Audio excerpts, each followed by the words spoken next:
Ouais, il y a Soral qui a éteint Manuel Valls, il en loupe pas une, et en plus c'est sur son sujet préféré, donc on va réagir à ça maintenant. En fait, il a réagi à cette vidéo, donc on va regarder la vidéo et après regarder sa réaction.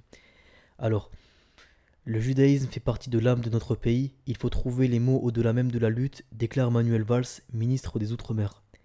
Donc, ils ont l'air plutôt impliqués, euh, les champions. Allez, on va regarder ça.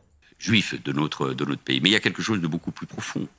Euh, une grande majorité aujourd'hui, dans les enquêtes d'opinion, des Français juifs souhaitent partir. J'avais déjà éprouvé ce sentiment en 2015. C'est pour cela que j'avais dit que la France sans les Juifs ne serait plus la France. Et Pourquoi le président ne reprend-il pas cette phrase? C'est à lui de la Non, reprendre. mais selon vous, quand même, c'est important. Un tel message envoyé pourrait rassurer une communauté. Il est essentiel. Alors pourquoi n'est-elle pas prononcée? Il est essentiel, il est vital, il est existentiel. Si les Français juifs partent de notre pays, nous perdons une grande partie de ce que nous sommes. Le judaïsme fait partie évidemment de l'âme de notre pays. Donc voir ces départs, c'est pour moi une douleur. Et il faut faire très attention parce que nous sommes dans un moment de rupture. Donc il faut trouver les mots, les expressions, au-delà même de la lutte. Qui n'a pas trouvé les... Je ne sais pas si on peut rassurer, je ne sais pas si on peut trouver toujours les mots, mais il faut être à la hauteur de cette douleur profonde qui est parmi nos compatriotes français juifs. En tous les cas, Putain, il dit l'âme de notre pays, alors que je rappelle que ce mec-là a 19 ans. Quand il avait 19 ans, il parlait pas encore un seul mot de français. Il est né en Espagne, il a fait toute sa vie en Espagne. Il était pro-palestinien, après pro-israélien, c'est n'importe quoi. Et la Sonia Mabrouk, pourquoi Macron ne dit pas ça? Et pourquoi il ne rassure pas ses compatriotes? Il n'y a pas un peu d'amour pour les compatriotes musulmans également? Alors on va regarder la réponse de Soral. Et, je sais que ça lui fait plaisir, ce genre de... Tu lui tends une perche, et truc. On se demande comment la France de Louis XIV a fait sans eux. C'est vrai que la France n'était pas vraiment grand chose à l'époque. c'est vraiment en fait, ce qui énerve les gens, et ce que je peux comprendre, c'est que, en plus, il me semble que Manuel Valls n'est même pas juif, hein, donc lui c'est vraiment une serpillière. Mais en fait, il y a une certaine appropriation culturelle. On est en train d'essayer de nous faire croire que finalement, quelque part, l'église et tous les trucs de la France, les Templiers, tout ça, c'était un peu, c'était des mochés. Alors, tu lui mets juste une petite moustache carrée et il ressemble vraiment à quelqu'un. Alors, à ce compte-là, l'islam aussi. Perso, bah oui, à ce compte-là, l'islam aussi à la limite, parce que la religion de France, c'est le christianisme. Et si tu considères que tout ce qui n'est pas chrétien est étranger à la culture française en termes de religion, de théologie, le judaïsme est autant étranger à la France que l'islam en réalité. Parce qu'il y a une vraie rupture en réalité théologique, si tu te plonges vraiment, entre l'Ancien Testament et le Nouveau Testament. Donc ça marche pas comme ça en fait. C'est pas. Mais après, bon, on est sur CNews. On va pas s'attendre à avoir un peu de contradiction. Alors, perso, je préfère un pays dont l'âme serait plutôt l'esprit critique et la science, mais ça peut aller avec. Plus aucune excuse aux religions rétrogrades et attardées, plus aucune importance ni aucun pouvoir ne doivent leur être accordés. Donc là, on emploie le mot attardé, ça veut dire que, moi la question que je me pose c'est, est-ce que, en fait le mot attardé trahit une certaine hostilité, est-ce que cette hostilité envers la religion n'est pas liée en fait à une peur de l'incertitude en fait, de la vie après la mort, qui fait que beaucoup de gens ont cette espèce de colère en fait envers la religion qui est en réalité une angoisse envers eux-mêmes et envers leur peur de l'avenir en fait.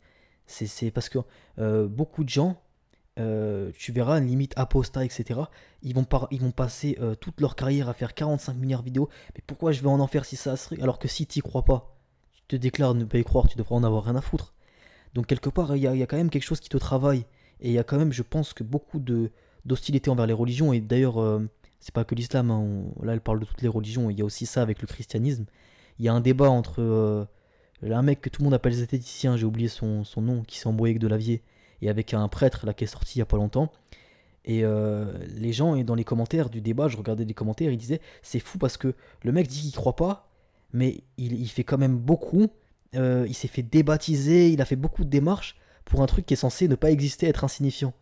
Donc quelque part, il y a beaucoup de gens, ils sont pas vraiment apostats, tu vois. Ils sont juste troublés par une sorte de peur de l'avenir, de peur de ce qu'il y a après la mort, et d'incertitude par rapport à ce qu'est la vie et le but sur Terre, etc. Et en fait, euh, des fois, il y a des gens, ils sont pas vraiment haineux ou méchants de base, ils sont pas vraiment de mauvaise foi, mais en fait, le fait qu'ils soient troublés par des peurs, les fait dire de la merde ou les fait avoir un comportement extrêmement hostile, religion d'attardé, euh, tu te doutes bien que toutes les plus grandes personnalités de ce monde, quand je dis personnalité, je parle intellectuelle, De Vinci, Einstein, qui tu veux, peu importe, étaient des croyants, tu vois. Donc je sais pas qu'est-ce que cette personne a fait pour la science, puisqu'elle nous parle de la science, mais apparemment, des gens qui ont fait pour la science, eux, n'avaient pas un tel mépris à l'égard de la religion et restaient humbles en fait, par rapport à ce que tu ne comprends pas, ce qui peut te paraître absurde. En fait, c'est pas parce que tu comprends pas que ça a aucun sens. Euh, tu lui mets juste une petite. Ah ouais, donc j'ai déjà lu ça.